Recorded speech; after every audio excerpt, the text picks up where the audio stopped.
Hello and welcome to this video. In this video, we'll be solving a few questions on the functions. Actually, not a few, a lot of questions on the functions, so stay tuned. Let's start with the first one.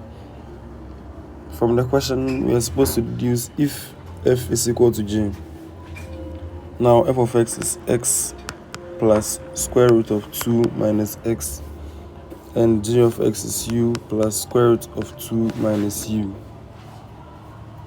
Now, a function is not just an expression, it's a rule for an association. So this is f of x, and this is g of u. Now, if I say I want to use this rule to find f of u, then f of u is going to be equal to u plus square root of 2 minus x, which is the same as this, meaning that f of x is going to be g of u provided x is equal to u, so that f will now be equal to g for the same values. So 1 is true. Let's take a look at the second one. We've been given the function f of x and the function g of x, and we're to prove if they are the same. Now, straightforward, you think that you have to factorize and do some cancellation. For example, you think f of x can be factored to produce x multiplying x minus 1 divided by x minus 1, and g of x is x. So therefore, you can cancel the x minus 1s out, and then f of x will be equal to g of x. But that is not entirely true. You remember from our studies in domain that for some values of x, the function will not exist. And seeing the first function, we realize that for x equals 1, by equating the denominator to 0, the function doesn't exist. So if I were to draw both graphs, at a point x equals 1, this function will not have a value, but this one will have a value, so that f of x cannot be equal to g of x if both of them don't have the same value at a certain point. So over here it's false. We are supposed to use the graph to solve a few questions. So state the value of f of 1 from the graph. F of 1 is the function value at x equals 1. So if x is 1, we can see that the function is somewhere here, and that point is 1, 2, 3. So a will be 3. Estimate the value of f of negative 1. F of negative 1 is the function value at negative 1, which is somewhere here. So the function value will be here. We can estimate it to around negative 0.4. For what value of f of x? For what value of x is f of x equals 1, meaning that they've given us the functional value, and we're supposed to find the x value that gave that functional value. So with f of x is 1, that is over here, what is the value of x? We can see straightforward that the value of x is going to be 0 here. But also, at this point, x is 1, f of x is 1. So this point 2 also qualifies. So the values for which f of x equals 1 are x equals 0 and x equals the value there, which is 3. Let's look at question number D. Estimate the value of x such that f of x equals 0. The same thing, similar to what we just did. We've been given the function value, and we are asked to find the corresponding x value that produces that functional value. So if the function is 0, that is at this point, we have to estimate the x value at that particular point when the x is 0. By observation, we can tell that the x is somewhere less than negative 0.5, so it could be negative 0.6 or negative 0.7.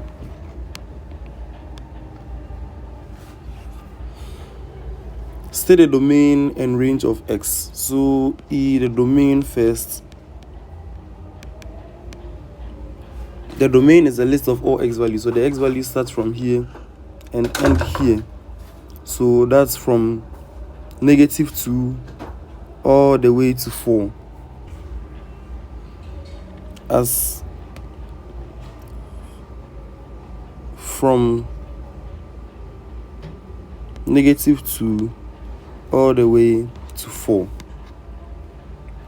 This is our domain. We can also write it this way: negative 2 less than or equal to x less than or equal to 2. Instead, Bernoulli notation. Both are correct. Then let's see the range. The range is a set of y values. So starting from here, going all the way to here, our maximum y value.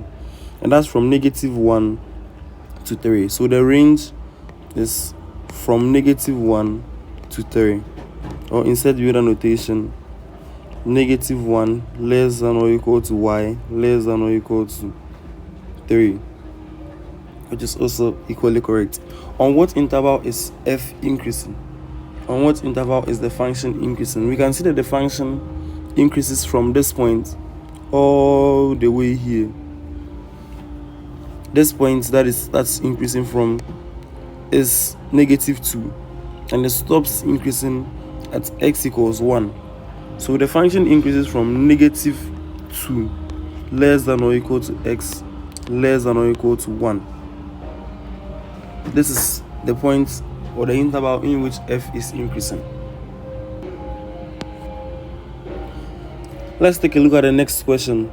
We've been given f and g drawn on the same graph, and you want to find certain values or we want to solve certain problems about the graph of f and g on the same axis. Want to state the value of f of negative 4 and g of 3. F of negative 4 is negative 1, negative 2, negative 3, negative 4 here.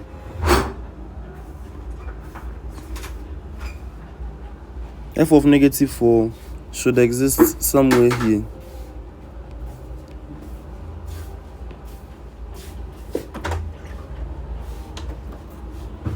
And the value over there should be around 2.5. So approximately 2.5. G of 3 should be here. That's approximately 0.8.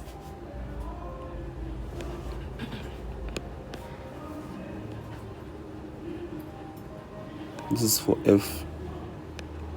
This is for g. Let's move straight to the b. For value of x is f of x equal to g of x. So for that, we look at points on the graph where they coincide, where f of x coincides with g of x. We can see the first point here. We can see here too. So that will be at x equals negative 2 and x equals 2. So x is equal to negative 2, x is equal to 2. Let's quickly move on to our c. Estimate the solution of the equation f of x equals negative 1. So we look at negative 1 on the y-axis and we try and find its corresponding x value. So negative 1 on the y-axis will be somewhere here.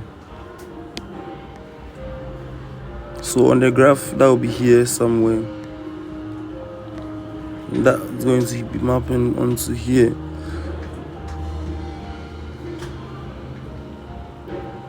That's around negative 3. So we have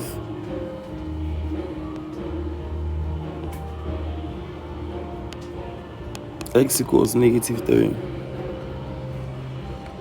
On what interval is f decreasing? On what interval is f decreasing? So we just look at the function of f. This is the function of f So it starts decreasing from here and then decreases all the way down. So decreasing from 0 all the way to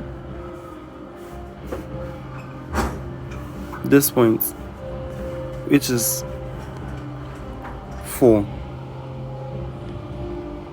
So for question number D, the interval would be from 0 less than or equal to x less than or equal to 4. That's the interval in which is decreasing. State the domain and range of f. The domain and range of f is the set of x values for which f exists. That's the domain, and the range is set of y values for which f exists. So let's go straight into that. We can see the domain of f being from here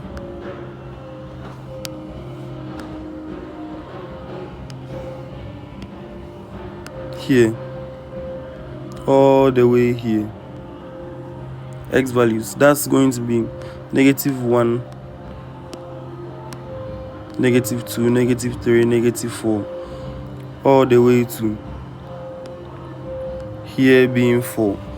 So the domain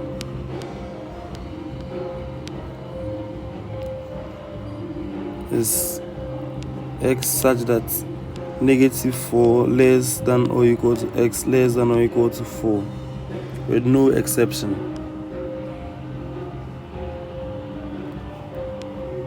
The range is a set of y values that starts from here, the lowest, to here, the maximum. And that's -2 to 3. So y is such that -2 less than or equal to y less than or equal to +3. Then we are doing the same for G. So for G, question number F, the domain of G is from here all the way to here. So from here coming all the way to here. So the domain will be x such that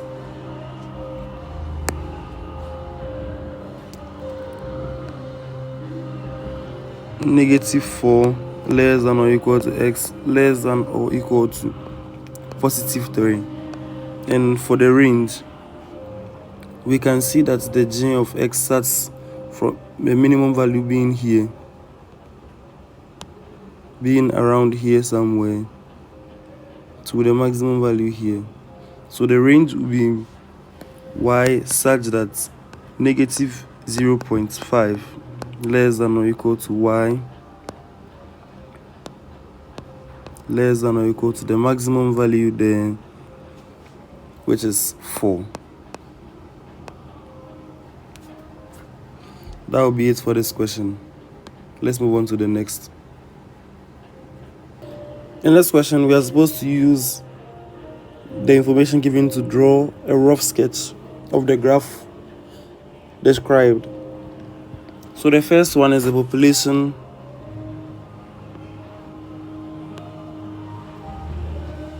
as a function of time. So here there will be no negative values on either side of the axis.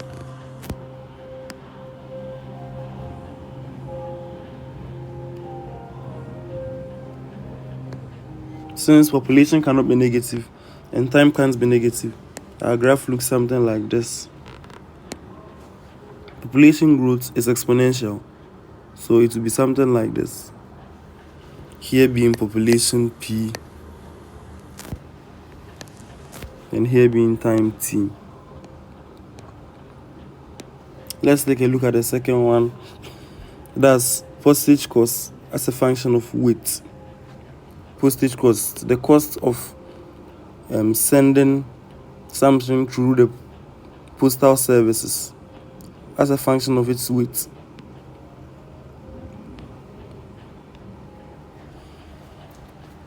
Here too, it can't be negative because cost can't be negative, and weight can't also be negative. So the cost increases or depends on the weight. So the cost here and then the weight here. So as the weight increases, the cost also increases. Somewhat this way. The temperature as a function of time.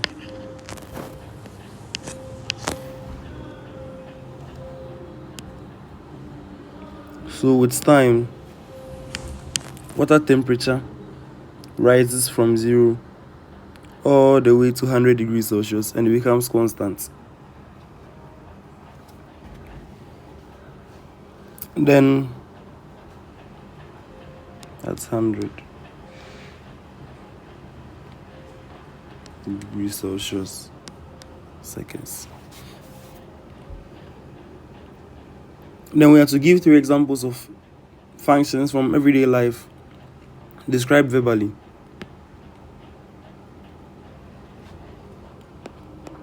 For example, the number of students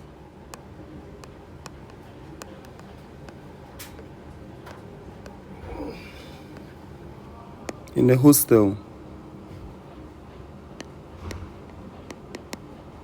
is a function of the number of rooms.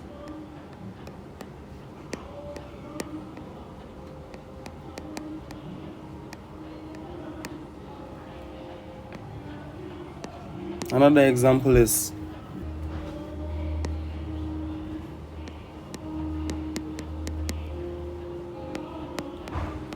military strength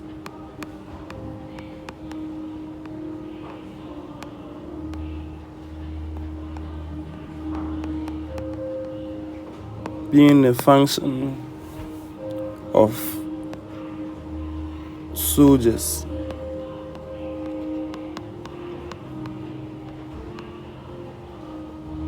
We can also have the inheritance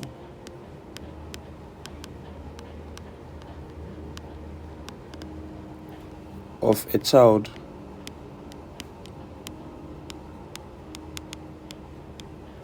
being a function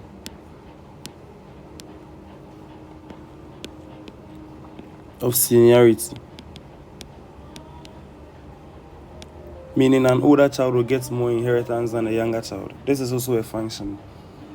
Another function too is the strength of a football team as a function of number of good players.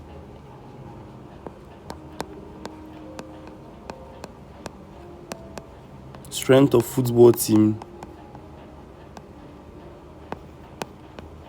as a function of the number of good players.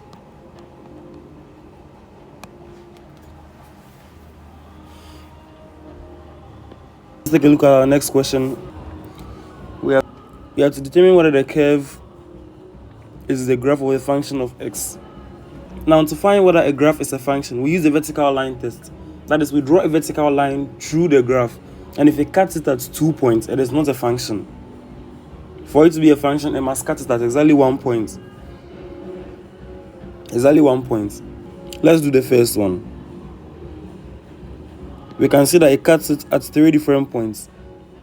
So number 7 is not a function.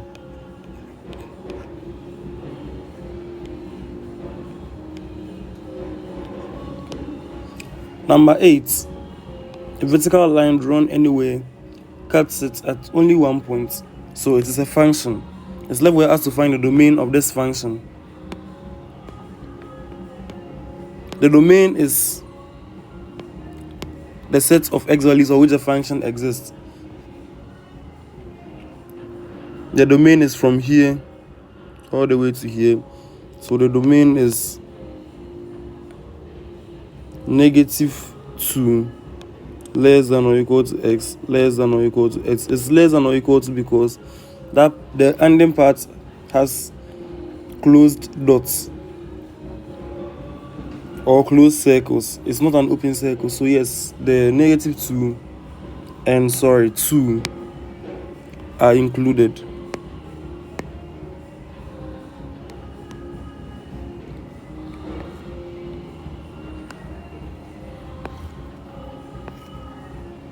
Let's have a look at the range. The range is set of y values, so from here all the way to here. -1 less than or equal to y, less than or equal to 2. Let's have a look at our next question. We've been given a function f of x as 3x squared minus x plus 2. Find f of 2, f of -2, and all those. This is very simple. Let's get straight to it. To find f of 2, we just replace x with 2. So that will be f of 2 is equal to 3 times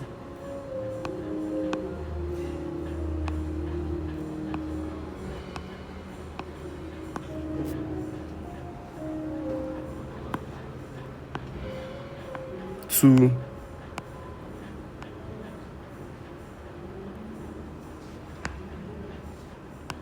squared minus 2 plus 2. This gives us 12. So f of 2 is 12.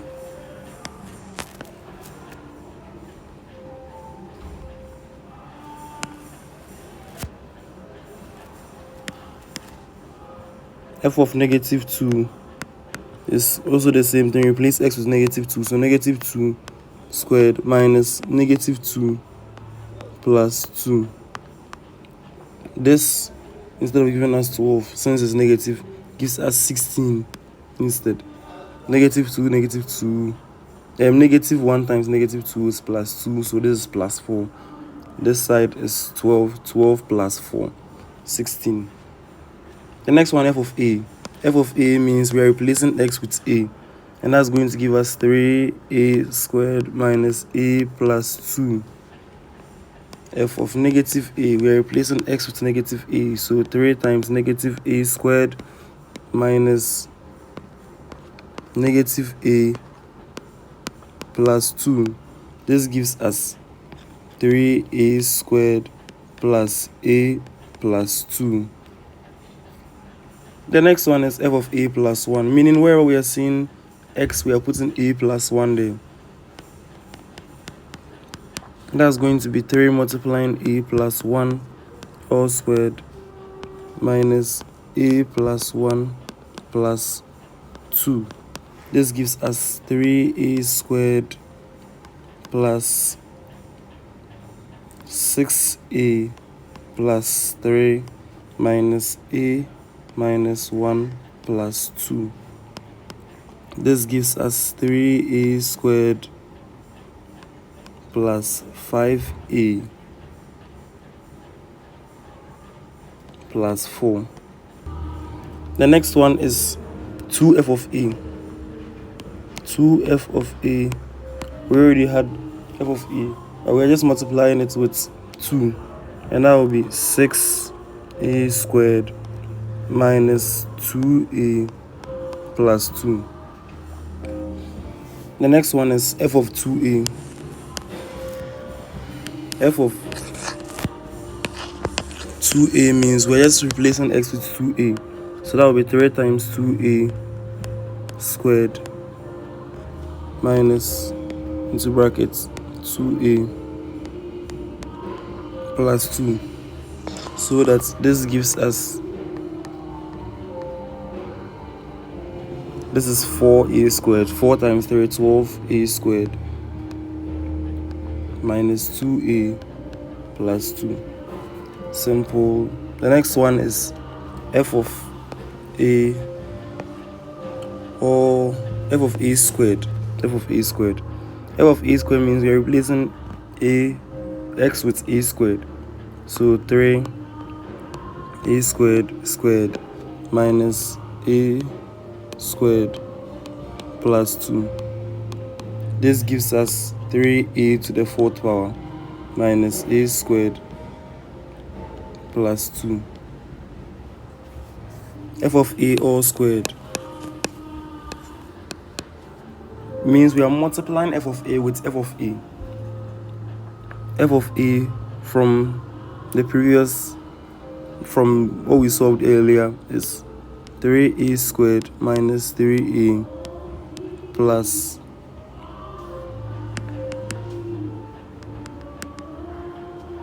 was 3a squared minus a plus 2, and we are multiplying it with itself again. 3a squared minus a plus 2. 3a squared will be multiplying 3a squared minus a plus 2 minus a, we multiplying same, then 2 we multiplying same.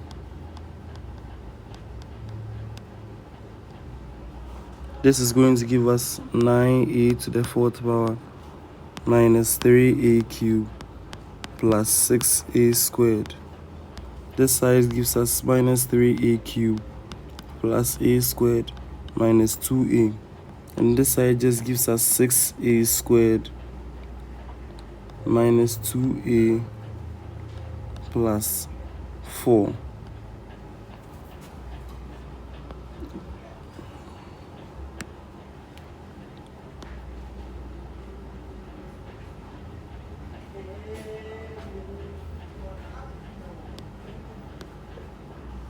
This will become 9a to the 4th power. We group all terms containing a cubed, and that's minus 3a minus 3a, so minus 6a cubed. Then all x squared, this is 6a squared plus a squared, that's 7a squared plus 6a squared, that's 13a squared, so plus 13a squared. All terms containing x, we are going to have minus containing a minus 2a minus another 2a here. That gives us minus 4a. And all constant terms, we have only this as a constant term, plus 4.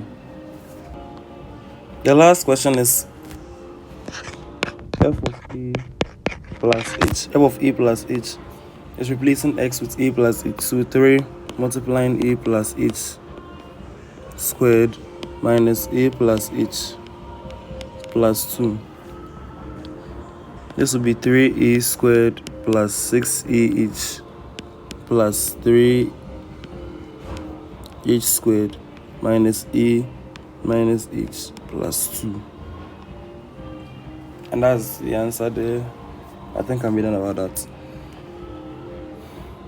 And that will be it for this set of questions. We want to find the function that expresses the amount of air required to inflate the balloon from a radius of r to a radius of r plus 1. Let's first find the function in terms of r plus 1. So v of r plus 1 is going to be 4/3 pi r plus 1 cube. That is the final volume. So we are supposed to subtract the initial from it. V of r plus 1 minus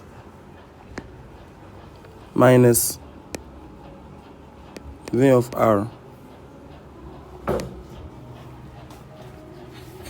So this V of r plus 1 and V of r is 4/3 pi r cube.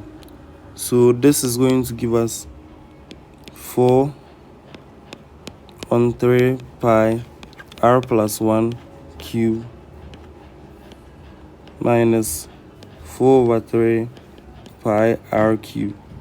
You can factorize 4/3 pi out so that we get 4/3 pi out, then r plus 1 cube minus r cube. Expanding what is inside, we get r cube plus 3r squared plus 3r plus 1 minus r cube.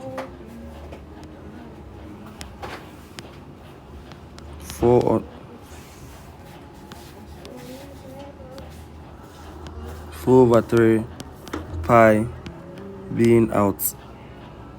Over here we subtract the r cube, then we have 3r squared plus 3r plus 1, 4/3 pi. And this is the answer.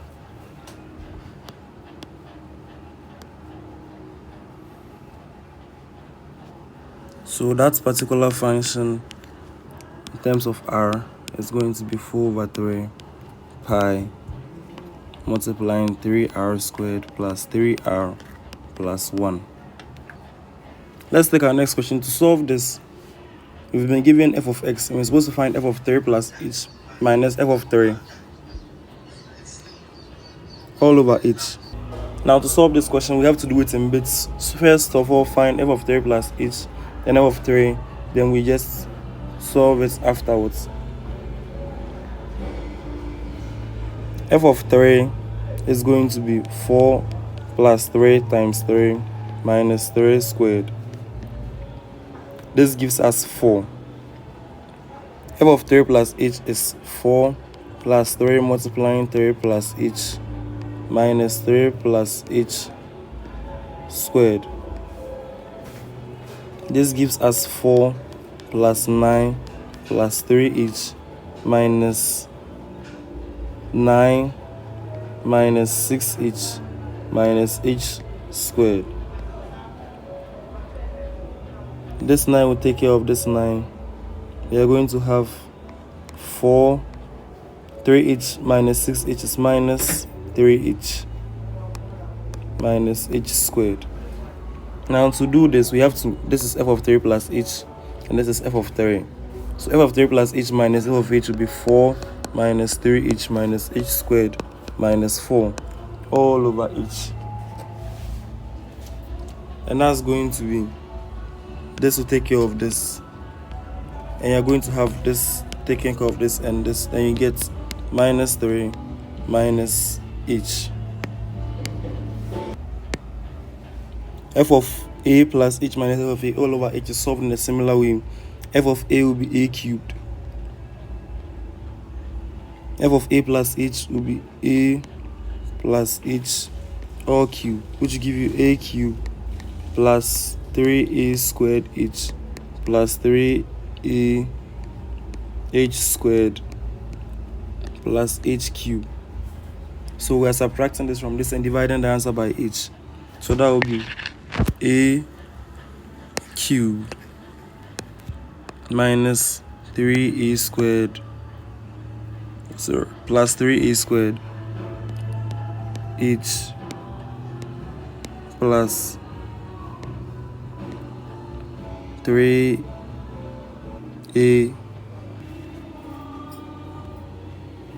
h squared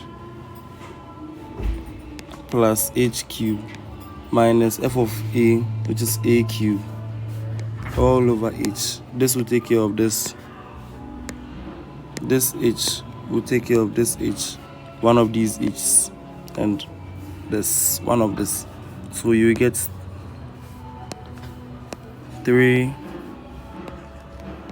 squared plus 3ah plus h squared. Let's do the last one. So over here we have to find f of a, subtract it from f of x, and divide it by x minus a. So f of a will be 1 over a. So this is going to be much simpler. This is 1 over x as f of x minus f of a, which is 1 over a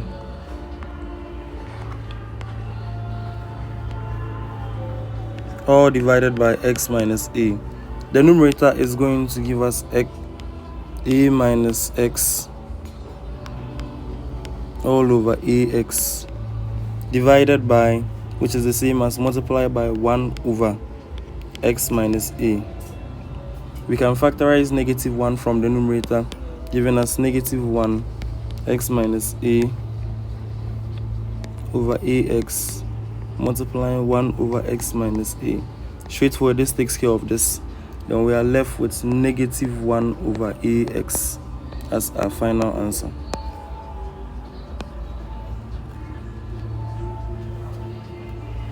That will be all for this video. See you in the second part of the video where we solve more questions under functions.